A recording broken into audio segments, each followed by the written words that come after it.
Hello students. मैं doctor Bhubaneswar सथार, सहायक आचार्य भौतिक शास्त्र, मांगीलाल बागड़ी, राजकीय महाविद्यालय नोखा से। हमने पिछले क्लास में अध्ययन किया मैक्सवेल के संबंध के बारे में। मैक्सवेल के संबंध जो है वह आंशिक अवकलन समीकरणों के रूप में व्यक्त किए गए हैं और ये आंशिक अवकलन समीकरण ऊष्मागतिक चरों के अवकलन के रूप में है। ऊष्मागतिकी के चार चरों में से किन्हीं दो चरों को हम स्वतंत्र चर और शेष दो चरों को हम स्वतंत्र चर के रूप में मान सकते हैं। मैक्सवेल समीकरण की सहायता से अगर हमें किन्हीं दो चरों का मान ज्ञात है तो शेष दो चरों का मान हम ज्ञात कर सकते हैं। इसी क्रम में मैक्सवेल समीकरण के एप्लीकेशन के बारे में हमने अध्ययन किया और क्लासियस-क्लैपेरॉन समीकरण का मान ज्ञात करने के लिए इसका उपयोग किया जाता है, जिसको हमने पिछली क्लास में देख चुके हैं।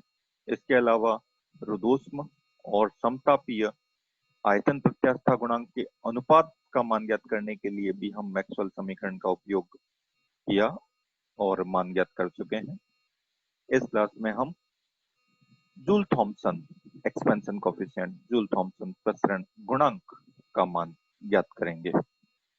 जूल थॉमसन एक्सपेंशन का जो एक्सपेरिमेंट है उसके अनुसार एक्सपेंशन में एंथैल्पी जो है H जो है उसका मान नियत प्राप्त होता है और H का मान होता है U प्लस PV के तुल्य। तो यह कांस्टेंट होगा, नियत होगा, तो हमारे पास समीकरण आ गई H equal to U plus PV equal to constant. इसका अवकलन करें तो हमारे पास समीकरण आती है DH equal to DU plus PV का अवकलन करेंगे तो PDV प्लस VDP। इसका मान नियत प्राप्त हो जाएगा। जीरो का अवकलन करेंगे तो जीरो प्राप्त होता है, यानी ये समीकरण जीरो के तुल्य होगा।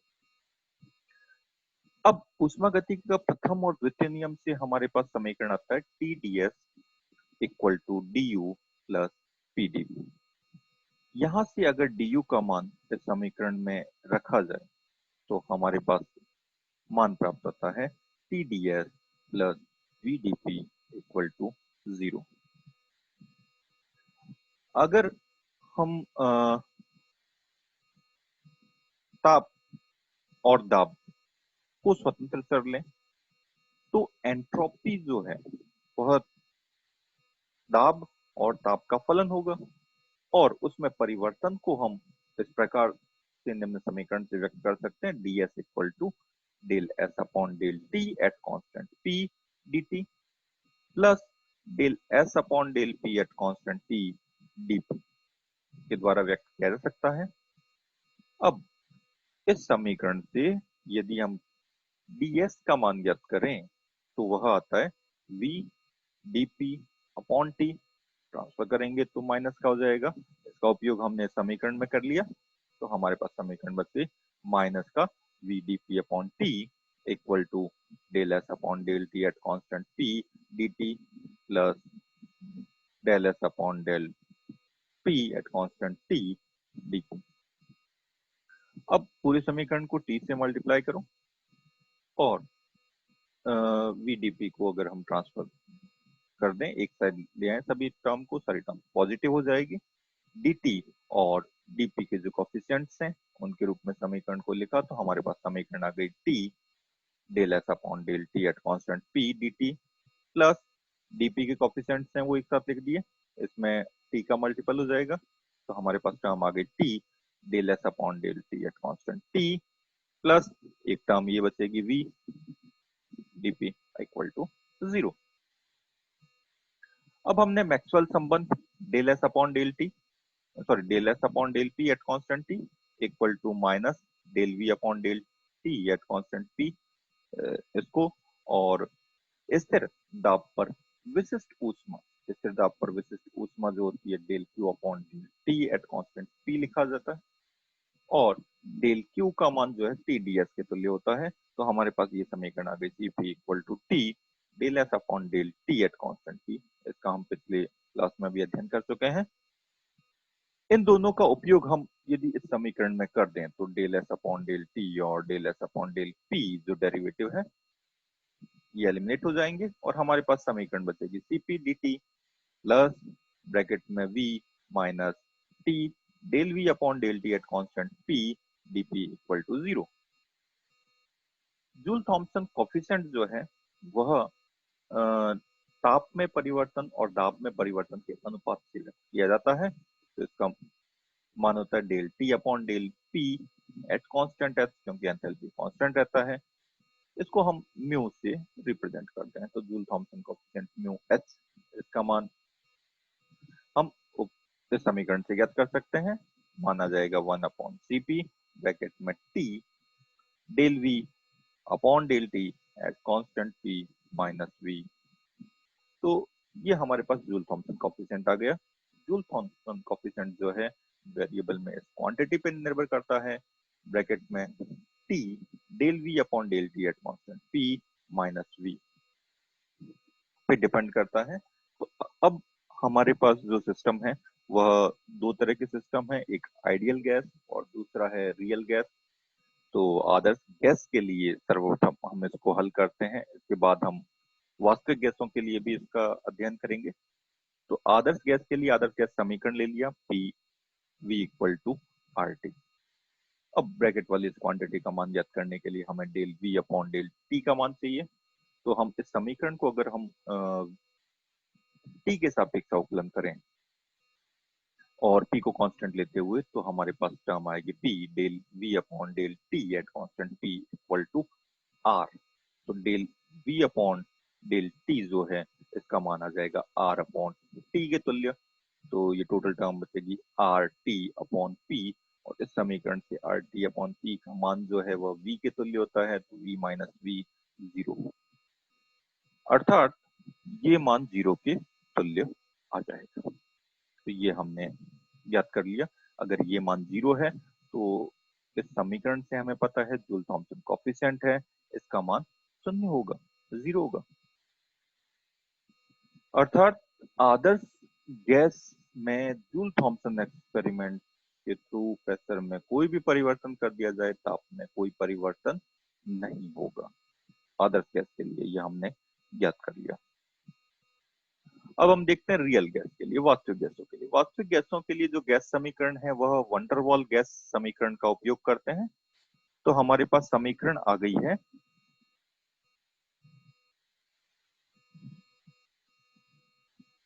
P plus A upon V square V minus B equal to R T. इस समीकरण से हम ब्रैकेट वाली टर्म का मान ज्ञात करेंगे। इसका मान ज्ञात करने के लिए हमने इस टर्म का मान ज्ञात करने के लिए हमने टर्म को रीअरेंज किया। P plus A upon V square equal to हमारे पास आ गया R T upon V B. इसका हमने अवकलन कर लिया with respect to T. T के सापेक्ष अवकलन करना है, पी को कांस्टेंट लेते हुए। पी को कांस्टेंट लिया तो पी का अवकलन करते हैं 0 मिलेगा। ए कांस्टेंट है, वी 1 अपॉन वी स्क्वायर का अवकलन करेंगे तो टर्म मिलेगी माइनस का 2 अपॉन वी स्क्वायर, और वी का टी के सापेक्ष करेंगे del V upon del T at constant P.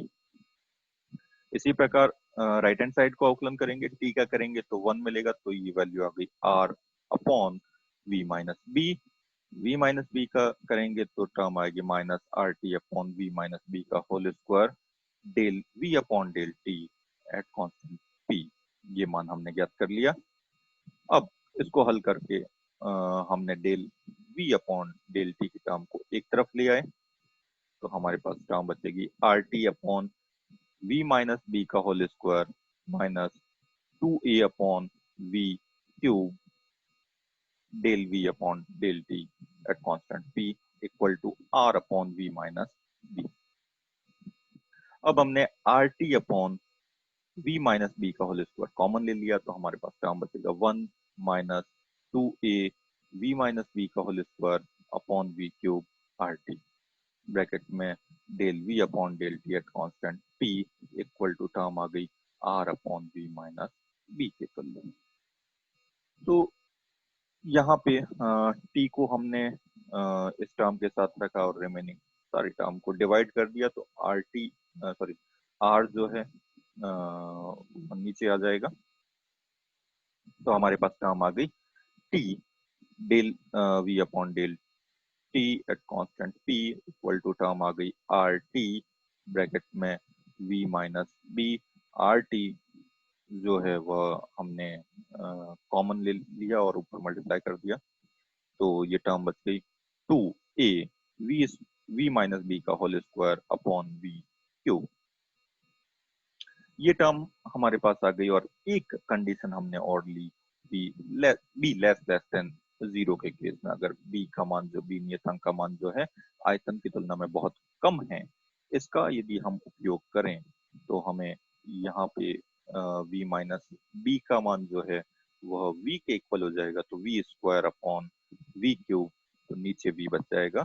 Term हमारे पास आ गई T del V upon del T at constant P, इसका मान आ गया R T upon V minus B upon R T minus two A upon V. R T को हमने कॉमन ले लिया, ऊपर से कैंसिल हो जाएगा, टर्म बचेगी वी माइनस बी और ब्रैकेट में आ गया one minus two A upon V R T की पावर माइनस वन। एक्सपेंड कर दिया, एक्सपेंड करते ही बाइनोमियल एक्सपेंशन किया, द्विपद विस्तार किया और हायर ऑर्डर टर्म को नेग्लेक्ट करेंगे, क्योंकि यहाँ पे v डिनोमिनेटर में आ रहा है और v का मान हम ज्यादा ले रहे हैं, तो उस केस में इसकी हायर ऑर्डर टर्म जो है उच्च घात के जो पद है वह नगण्य हो जाएंगे। तो समीकरण का मान आ गया हमारे पास में इसका v माइनस बी ब्रैकेट में one plus two A upon V R T के तुल्य। इन दोनों को मल्टीप्लाई कर दिया तो हमारे पास ये टर्म आ गई V minus B two A upon R T minus two A B upon V R T. यहाँ से हम ये देख सकते हैं, हमने एक कंडीशन ली थी वी बी का मान जो है वी की तुलना में बहुत कम है, तो बी अपॉन वी का मान क्या होगा, नगण्य हो जाएगा। तो हम इस टर्म को two A upon V R T को नेग्लेक्ट कर सकते हैं, नगण्य मान सकते हैं इसको। नगण्य मान के अगर हटा दें तो हमारे पास T upon del T at constant P का मान आ जाएगा V minus B plus two A upon R T के तुल्य। इसका उपयोग अगर हम जूल थॉमसन कॉफिशिएंट की जो समीकरण थी उसमें करें तो हमारे पास जूल थॉमसन कॉफिशिएंट का मान आएगा, उसमें माइनस वी और आता है तो वी से वी कैंसिल हो जाएगा, तो जूल थॉमसन कॉफिशिएंट का मान आ जाएगा mu H del T upon del P at constant H equal to one upon C P two A upon R T minus B. यानी जूल थॉमसन कॉफिशिएंट का मान ए और बी पर डिपेंड करता है टेम्परेचर के साथ में। अब हम इसके अलग अलग केसेस स्टडी कर सकते हैं। अगर two A upon R T का मान बी के तुलना में क्या है, बहुत ज्यादा है, तो ये जो डेरिवेटिव है हमारे पास में del T upon del P, इसका मान क्या आएगा, पॉजिटिव आएगा। अर्थात टेम्परेचर का मान कम होगा जब एक्सपेंशन होता है। अगर किसी भी गैस के लिए ये कंडीशन सेटिस्फाई होती है तो उस केस में ये जूल थॉमसन कोएफिशिएंट पॉजिटिव होता है और टेम्परेचर एक्सपेंशन के साथ में डिक्रीज होगा। ठीक है, नेगेटिव है तो इसका मतलब ये जो रिवर्स कंडीशन है, नेगेटिव के केस में टेम्परेचर इंक्रीज होगा एक्सपेंशन के साथ में। और लास्ट थर्ड केस जब two A upon R T equal to B, इसका मान बी के तुल्य है, तो ये जो डेरिवेटिव है इसका जीरो हो गया। अर्थात टेम्परेचर में कोई भी चेंज नहीं होगा एक्सपेंशन के साथ में। अगर गैस एक्सपेंड हो रही है तो उसके साथ टेम्परेचर में कोई चेंज नहीं होगा, और इस केस में टेम्परेचर का जो मान है उसको टेम्परेचर ऑफ इन्वर्जन कहते हैं, जिसे हम T equal to two A upon R B से ज्ञात करते हैं। यह अलग अलग गैसों के लिए अलग अलग मान हो सकता है, क्योंकि इस टेम्परेचर के ऊपर और नीचे की जो कंडीशन है उस केस के लिए टेम्परेचर ग्रेडियंट जो मिलता है हमें प्रेशर के साथ में, वह डिफरेंट साइन शो करता है, डिफरेंट प्रॉपर्टीज शो करता है, इसलिए इसे टेम्परेचर ऑफ इन्वर्जन नाम दिया गया है। तो यह हमने अध्ययन किया जूल थॉमसन प्रसरण गुणांक का मान मैक्सवेल समीकरणों की सहायता से ज्ञात कर सकते हैं। धन्यवाद। Thank you.